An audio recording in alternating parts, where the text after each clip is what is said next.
Hello everybody and welcome back to the Games Done Quick Hotfix. This is our last day of our Best of 2023 special. We are showcasing some of the best games of 2023. Before we get into that, I do have a quick reminder for you. Prize submissions are live for Awesome Games Done Quick 2024. If you are crafty or if you have a unique gaming prize that you would like to submit, you can go to gamesdonequick.com for more information. The submissions close on January 1st, so be sure to get those in before that.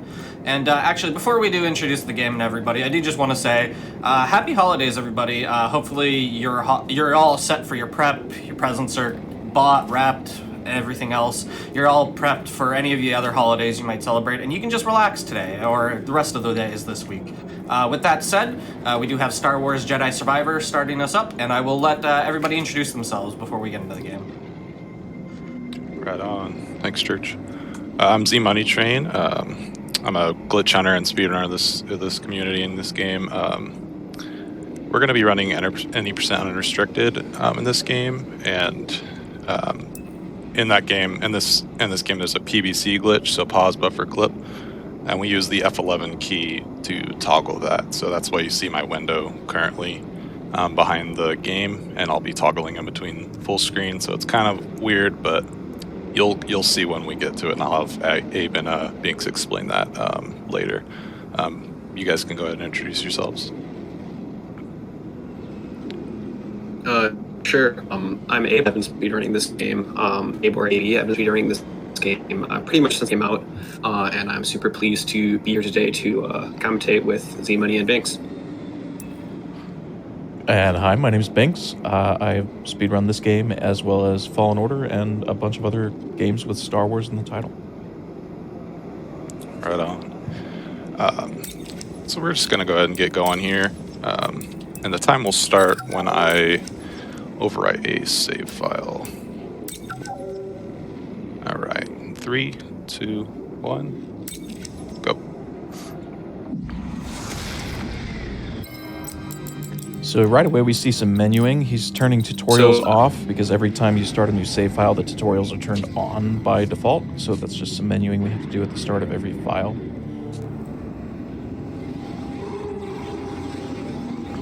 Right, and at the very beginning here, Cal is stuck in a walking sequence, but if we can find a way to void out, we get full control over Cal. What he's doing right is a pause buffer launch. By PBCing during certain animations, including getting pushed by this guy right here, Cal can get a launch, and Z-Money is trying to do that to get launched over the railing and void out to get full control of Cal. There we go. Yeah, it's a pretty useful sequence break that we found here at the beginning of the game, because it used to be just a complete auto-scroller for about 3.5 minutes in this beginning section where you couldn't sprint, couldn't do this dash movement that you see Z-Money doing now. It was pretty tedious for resets. And the movement that Z-Money is doing now is kind of the primary movement attack for most of the game. He is dodging forward twice and then blocking with his lightsaber to cancel the end of the dodge animation to chain those together quickly. And here he jumped over a cutscene trigger. Had he hit the cutscene trigger, he would be stuck getting scanned by the probe droid right about now. According to the propaganda.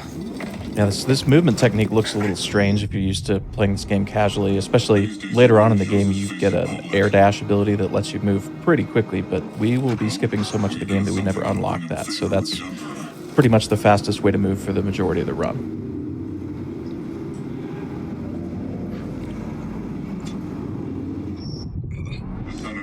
Yeah, and story-wise, this is like 5 years after the events of Fallen Order, so we're still kind of fighting the Empire behind the scenes. This is kind of a covert mission, so we're trying to interrogate this senator to get some information on the Empire. So we're kind of fake getting captured, but it doesn't quite go according to plan. That's kind of where the journey starts here. And that kind of glitchy ride up the elevator sequence normally is not that broken at all if you play this game normally, but because we moved so quickly in the opening sequence, the elevator didn't even load. We got onto an invisible platform and rode it all the way up to the top where we get to this combat tutorial. You'll burn for this. That's Right, for the tutorial, if we hadn't turned off tutorials at the beginning, pretty much all of these interactions, we would actually have to hit a button, so it would be slightly slower. In addition to that, we kind of squeeze to take these guys quickly and manage the force appropriately. Sometimes they don't always cooperate, so it's always interesting to see how it goes. Come on out. We'll talk.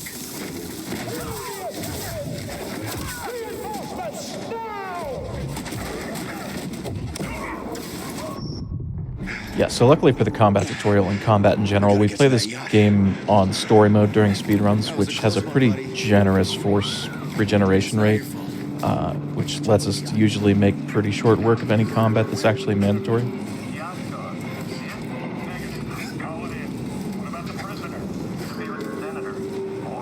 And now here there's just a little forced platforming sequence before we get into the start of the actual level of the first planet, which is Coruscant. Oh, not sure why I dropped there.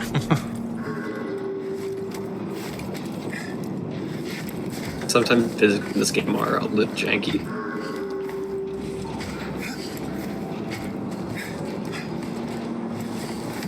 So casually on this planet, there would be a bunch of things that Cal has to run around and do, certain objectives that he has to hit on his way, making his way through the planet's story.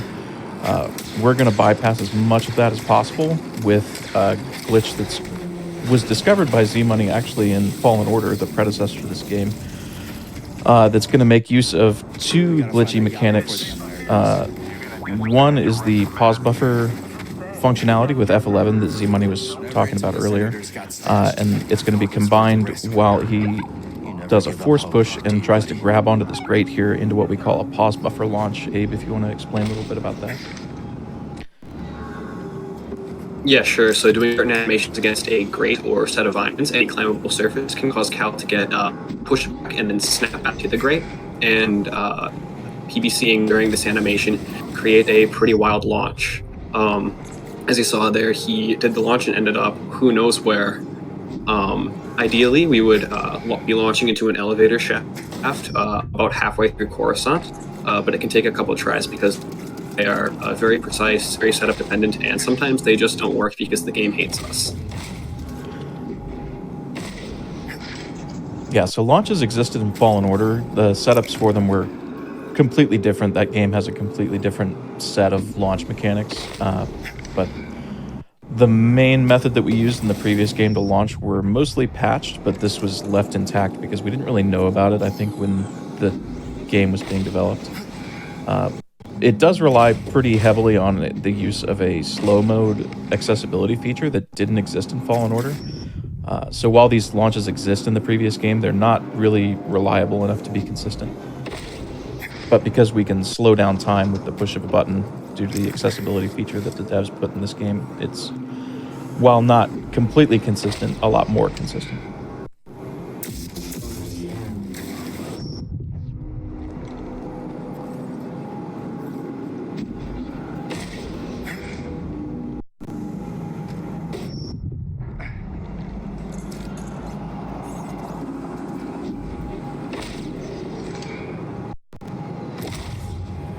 And unfortunately can take quite a few tries sometimes.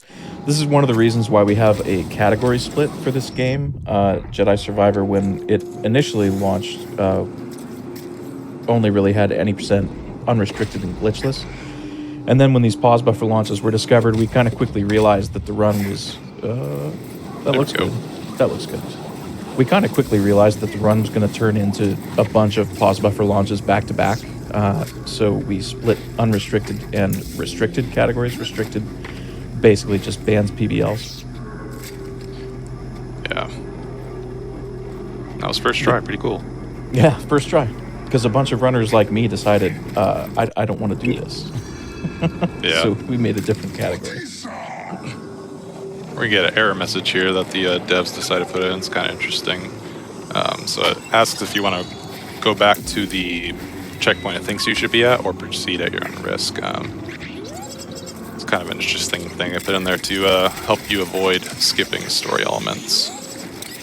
Yes, the anti-speedrunner system message. We've detected that you've formed a sequence break.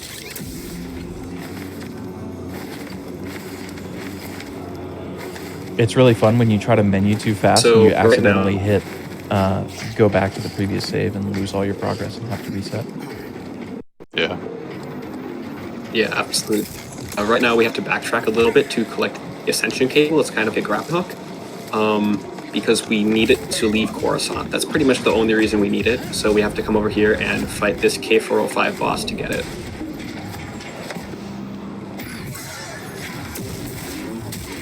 Yeah, you might think with the power of pause buffer launches that we could just launch our way all the way to the Mantis, our ship, and get off planet, which theoretically we might actually be able to do. We haven't found a launch that lets us do that yet, so in the meantime we still have to collect the ascension cable in order to get off the planet. Ascension cable's holding. Good, I got a feeling you're gonna need it. In a tutorial for the ascension cable, but you can get most of it by PPCing through this wall. Now this yacht here stuck to our right is part of a story sequence that we're supposed to go through on the planet, where Cal's supposed to go through some platforming and watch a few cutscenes. And there are important flags that you hit along the way that set state for later in a different location on the planet that sets up a boss fight and a bunch of other cutscenes. But because we're not going onto the yacht, those flags haven't been set, so later on we're going to run into a problem where there's supposed to be a boss encounter that isn't going to trigger and a bunch of cutscenes that don't exist. So we're going to have to do some more out-of-bounds movement and clip through some walls to actually progress and get off the planet. Be careful. Can't wait to find that Jedi. He's there, right there. Come on. I'm gonna get you. You. Him. It's good to sprint around enemies because you just automatically block the blaster bolts while sprinting. Right now, Z-Money is on his way to skip the bite that Banks was alluding to. The boss that was to fight is the ninth sister who survived her encounter with Cal in the first game, and she shows up again to, I guess, ruin his day. However, she's not in the boss arena. There's pretty much nothing that we can do at this point to fight her outside of going all the way back and doing the yacht sequence. So we have to take this out-of-bounds route that Z-Money found to skip that entirely.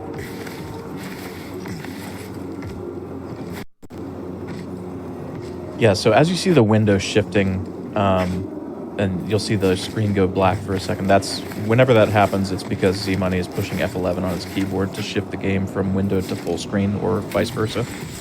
And that's just the pause buffer clip in action. This is a glitch that was originally found very early in the lifespan of Jedi Fallen Order, the previous game, by another glitch hunter named Hotshotwire. Originally was found, I believe, on PC by just spamming the escape key during certain animations. So in this game and in Fallen Order, anytime you pause the game lags for several frames, and this is pretty much unavoidable. So by abusing this in certain animations, when Cal's position updates, it can clip him through walls. And on PC, at a certain point we realized that you can also do this by moving from window to full screen or back. And it's actually way more effective than actually trying to pause the game. So despite the fact that they're called pause buffer clips, we're not actually pausing the game. On PC, anyway. Consoles do pause.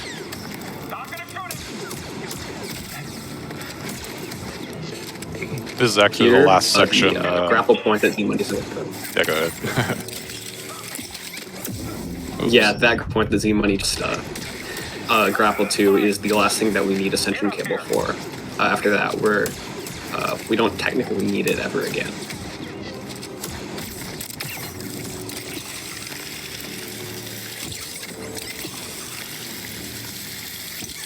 Coming up is the climactic final fight of Coruscant, where we fight against multiple groups of enemies. By clipping through this wall here and going out of bounds, we can bypass the load trigger for about half of them. This does have the side effect that our companions, Bode and Bravo, will not help us in the fight, but skipping half the enemies saves more time overall than having Bode and Bravo helping us out.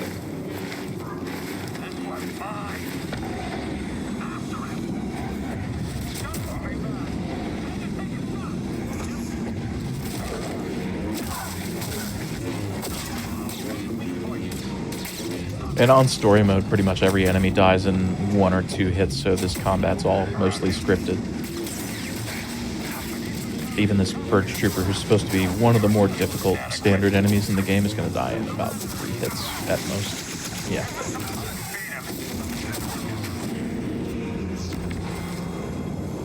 And just like that, that is the end of Coruscant normally, which takes about an hour or more casually, and we're done in, what, probably 10 minutes? Yeah, not too bad. Record is a little bit faster than me, though. Unfortunately, unfortunately, our mission to Coruscant went pretty poorly. Just about all of Cal's crew on the planet is now dead, except for Bode. So now we're on our way to Kobo to meet up with Grease and let the heat die down for a little bit. And we're just in a bit of a tutorial sequence so that players who maybe didn't play Fallen Order or haven't played it for a while can get to know the Mantis. Unfortunately, the Mantis does break down, so we end up getting stranded on Kobo.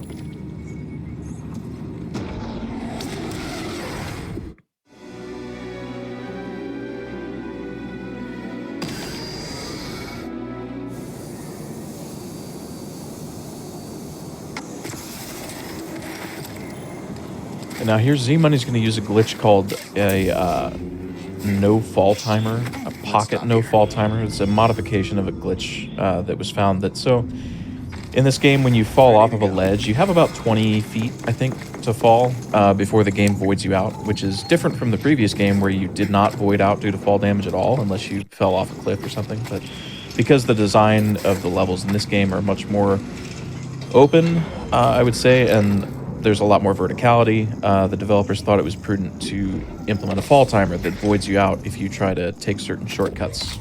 So this is just a glitch that we can activate basically anywhere that disables the fall timer, which is convenient for speedrunning in certain situations.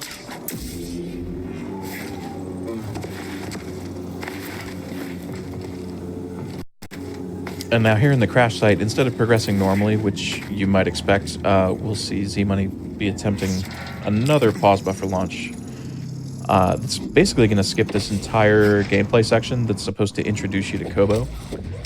Might get it. That looks good. Yeah, we're good. Yes. Oh my god. Alright. Oh no. Here's another use of... Oh. Of course, the ledge guard doesn't We like work that when I launch want so it much. to. We like that launch so much, we just had to show it to you guys again.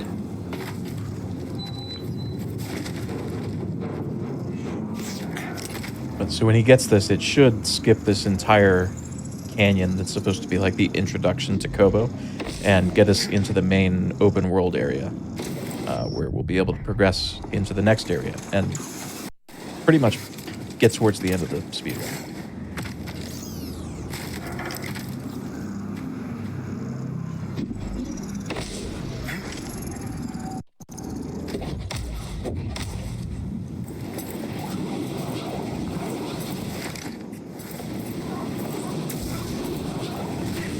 We'll do this. Yeah, it's close enough. Alright, back trigger.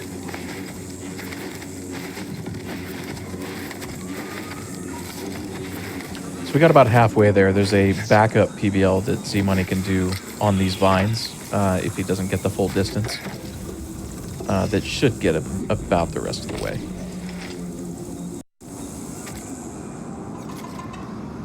No, not quite.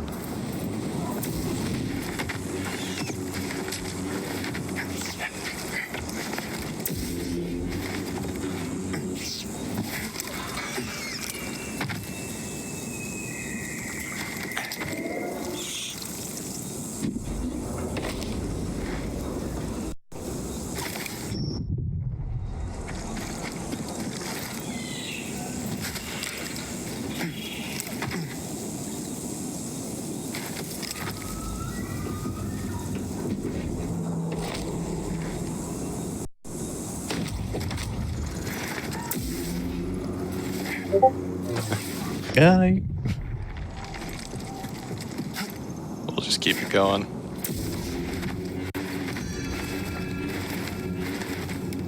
okay, well, I guess a little launch is better than no launch. Yeah. So what was supposed to happen there was we were supposed to launch all the way into the main open world section of Kobo, and instead we just launched up onto this higher ledge, but we're just going to platform through this little mosh pit of battle droids here, and we'll be able to get into the main section of Kobo and continue on our way.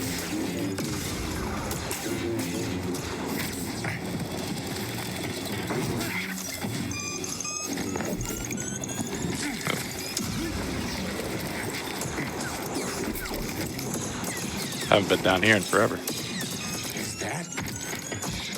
Loglings. You're a long way from Bogano. You think I can do that, BD?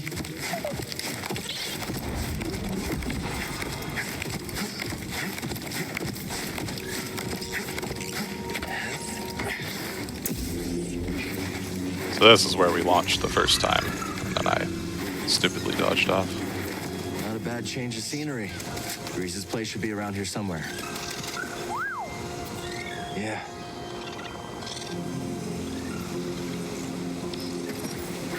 So coming up here, another pocket of tea to save a little bit of time and get more direct path versus going around the cliff. Yeah, what did we say NFT stood for again? I'm not sure what NFT is. No fall timer.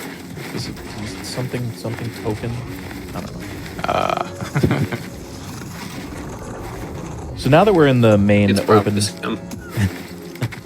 so now that we're in the main open area of Kobo, anyone who's played this game casually will know that you're supposed to go into the main settlement. There's some spelunking that occurs. You get a mission to make your way into the forest array section of the planet, which is another kind of Metroidvania style, smaller level within this planet. And you do some other things before you get off planet. We're going to bypass most of the settlement stuff and just kind of go straight to forest array and not even really do what we're supposed to do.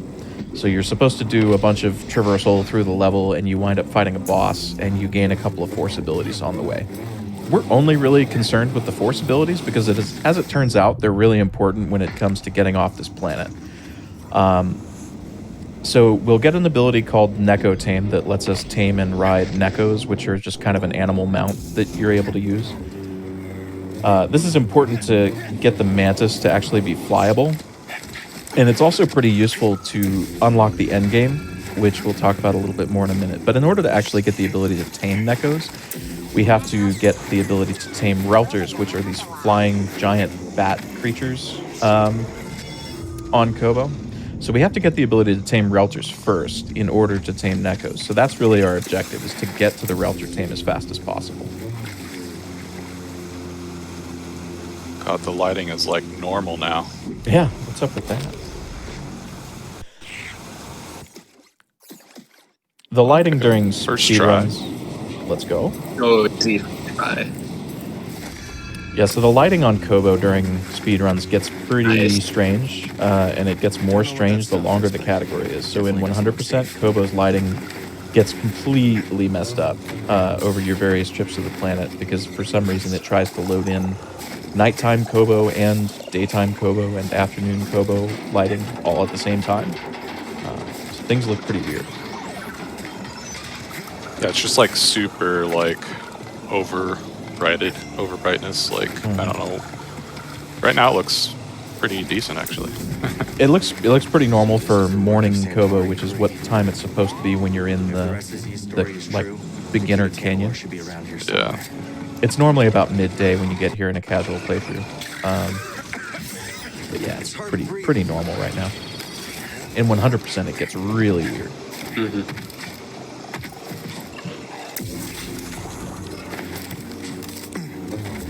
Yeah, so we're at the Forest Array. Our goal at the Forest Array was to find the, quote, key to Tanalorr, Tanalorr being a planet that was discovered by some Jedi in the High Republic era that Cal is interested in because it can offer a safe space to people who are hiding from the Empire.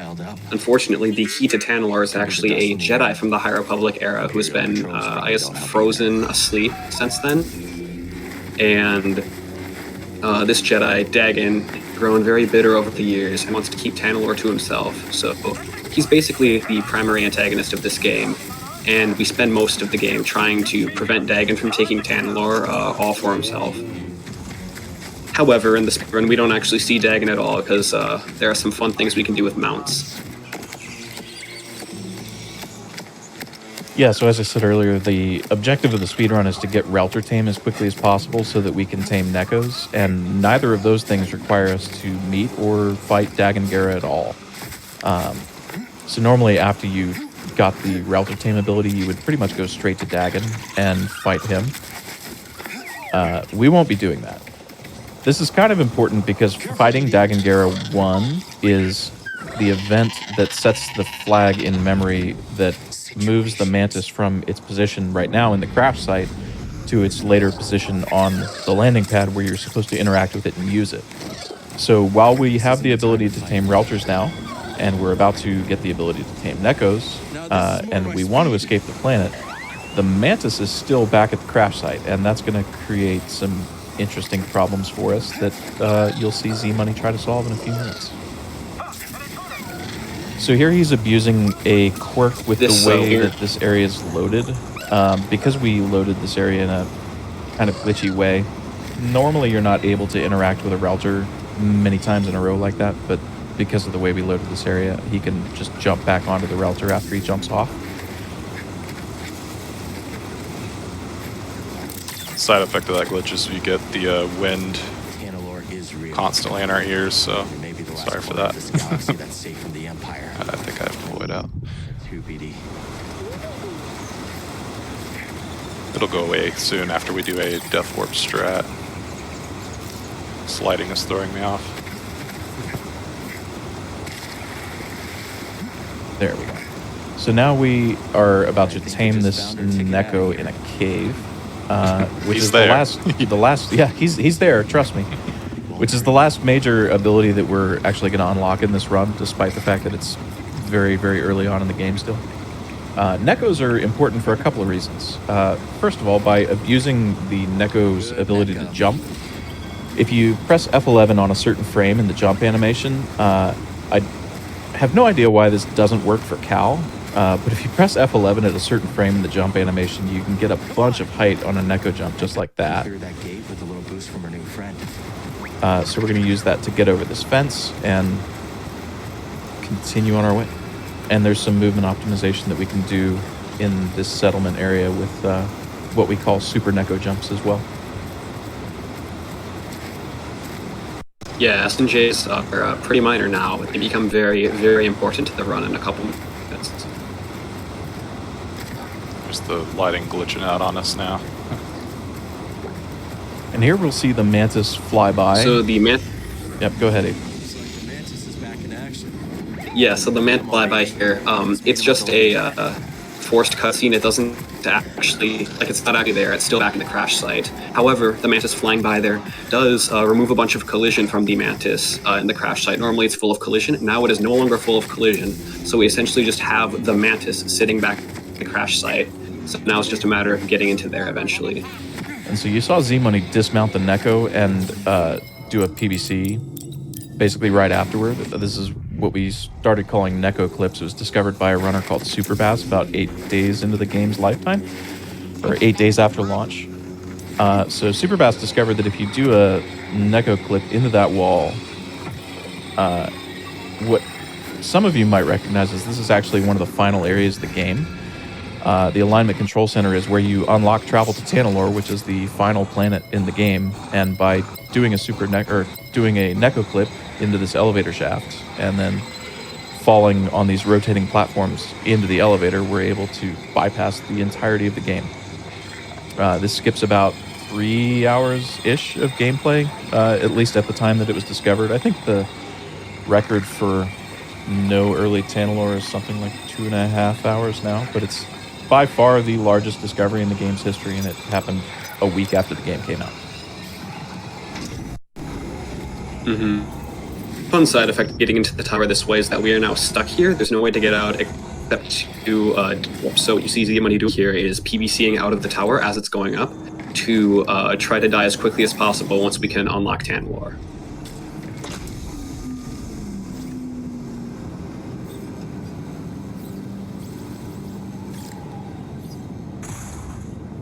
And interacting with that console is what unlocks travel to Tanalorr. So now, if we were able to get back onto the Mantis and interact with the galaxy map to travel anywhere, we would see Tanalorr unlocked as a travel option.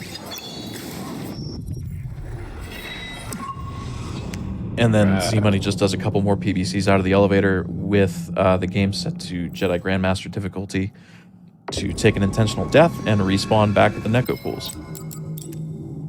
And you meditated at crash site, right? Yes. Okay. So this game has a fast travel system, which didn't exist in Fallen Order, that lets you travel between meditation paths. So basically, right when we got to Kobo, Z-Money meditated at the crash site. So we want to fast travel back there, but we want to fast travel back there in a way that's going to let us get into the Mantis. So Abe, if you want to explain this clip with super Neko jumps. But this is, yeah. So when he first respawned, Z-Money set up a glitch called an airwalk, whereby interacting with the meditation pad and canceling that interaction by holding saber block, he can then dodge his way over to the Neko while he's still technically sitting at the med pad, and that lets him mount the Neko and then fast travel with it to take it places that it wasn't meant to be, such as the crash site. So now we kind of have all the pieces that we need to just head straight to Tanalorr.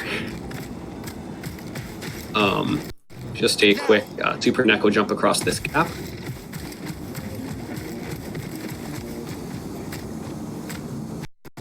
And now we just have to super Neko jump up to the height of the Mantis, and then jump off and PBC in, and easy first try. Z-Money is now inside the walls of the Mantis, and to get into the actual Mantis, he has to get into what we call good spot. Good spot is the thing kind of in front of the camera there. Right now he's in bad spot, which you cannot clip from bad spot to the inside of the Mantis. You have to get to good spot first. So Z-Money is going to dodge from bad spot into good spot. Getting out of bad spot can be kind of tricky, mostly because of the camera angle and the fact that Cal is just constantly floating. So you have to find like the very thin patch of ground that Cal can stand on. And then from there you can either dodge into good spot or do certain attacks in PC. Sometimes it takes a while, but eventually you can get into good spot. Yeah, there's a lot of invisible collision basically here on the Mantis, designed to keep players out.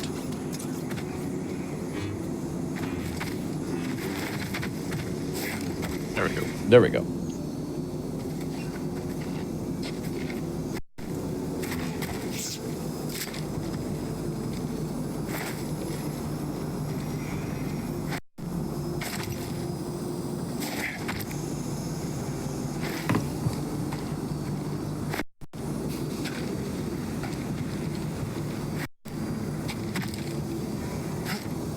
Unfortunately, we don't have super precise setups for really any of our glitches. The Unreal movement engine just isn't really well suited to that. So a lot of our tricks, like these clips into the Mantis, are just kind of stand in this area and keep trying it until it works.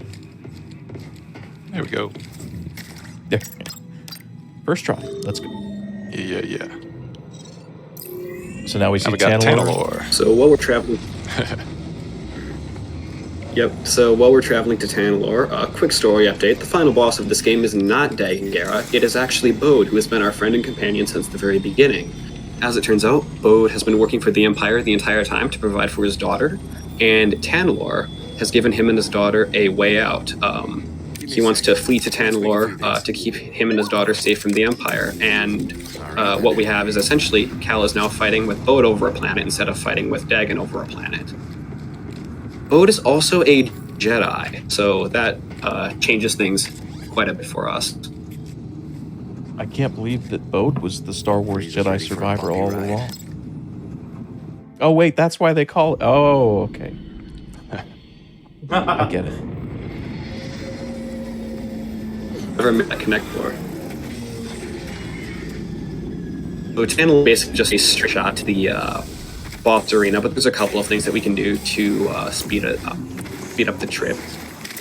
Binks, do you want to talk about what's going on the right side of the screen right now?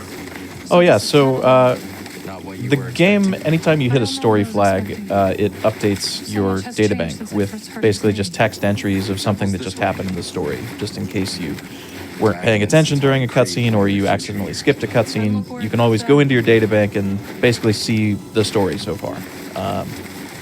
However, when you travel to Tanalorr, the game gets confused, trademarked, and gives you basically every databank entry in the game all at once. Because it realizes that you're at the end of the game and it looks at the databank and goes, wait a minute, you don't have any of the story, so let me give you all of that.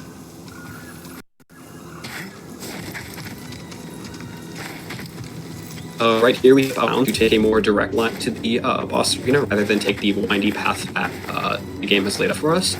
And Z-Money uses Pocket T for the last time there to drop down to this area instead of taking a more indirect path around some invisible collision. I always wonder on Tantalor because there's certain things in the design of this level that indicate that there was originally supposed to be more of it. I would love to talk to a dev and see if there was maybe more planned for Tantalor originally than what wound up making the cut for release. But Yeah, there's a lot of collision out of bounds. So much hatred towards Bode. Seer won her battle with the dark side. Respawn You will hit us. too. Hit us though. I'm sure we can have some fun ideas, Jedi. But also don't patch our glitches. Respawn's actually been pretty good in Fallen Order and Survivor about not patching glitches that we're using for speedruns. Sometimes giving us ones. Yeah, sometimes they patch in new glitches, which is nice. It's like a nice birthday present. It was a great May the 4th present when Happy they May patched. 4th, also Cal can lie. Yeah. So the May the 4th update for Jedi Fallen Order, for anyone that's unfamiliar with the history, gave us the ability to fly. For my family. Like, no cap. Alright, so right now we're in the final boss fight. The main strategy against both kill our basic attack and force can parry whenever we can. Excuse me. There's not a lot that we can do here, not a whole lot of fancy stuff because we didn't really get any skill points. Here's the transition to the second phase, and with a well-timed PBC, we can actually void out and skip it. So, We skipped technically the it does save travel. time because we avoided like half the cutscene. Oh no. Okay, we're And fine. we're on the outside of There the we arena, I guess. Yeah, you can break Bode's AI there, but it's not 100%. But luckily, it's a story mode boss fight, so the AI break only really makes him stand there and take all the hits that you throw at him. It doesn't make him less dangerous because it's story mode. He's not dangerous at all. Yeah, something that you probably noticed is the QuickTime event. There are a couple of QuickTime events in this fight. Sometimes you can skip them if you deal damage in the right way, but we don't know of a consistent pattern for the fight that'll let us skip them all the time.